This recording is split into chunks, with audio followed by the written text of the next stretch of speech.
Programang ito ay rated SPG. Striktong patnubay at gabay ng magulang ang kailangan. Maaaring may masiselang tema, lengguwahe, karahasan, sexual, horror o droga na hindi angkop sa mga bata. Mukhang magandang samahan nga nito nila Archie at Poch ay matitigil na nga ngayon sapagkat naipit na nga etong si Poch sa naging CCTV at talagang kitang-kita na naroon siya. Sinabihan nga nito ni Archie na tanggal na daw sa grupo nila etong ang si Poch dahil sa kanyang ginawa. Samantala si Ziri naman ay galit na galit dito at talagang inaaway niya etong si Poch at sinabi nga nito na pagkatapos ng lahat ay ilalaglag lamang siya nito.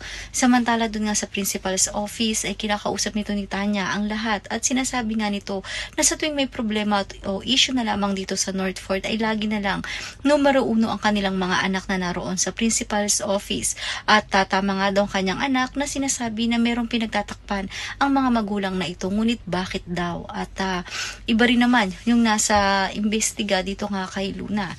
Samantala ito namang si Tim ay maririnig si Poch na may kausap sa telepono na tila ba nakikipagtalo at sinabi nga ni Poch na hindi na siya makikipag-ayos dito nga kina Archie dahil kulang na lamang ay halikan niya ang mga paa nito. Ngunit ngayon ay matitigil na ang lahat sapagkat tanggal na rin siya sa grupong ito. Marami pa tayong mga dapat tunghayan ng mga revelasyon at mga bakbakan dito nga lang sa Senior High.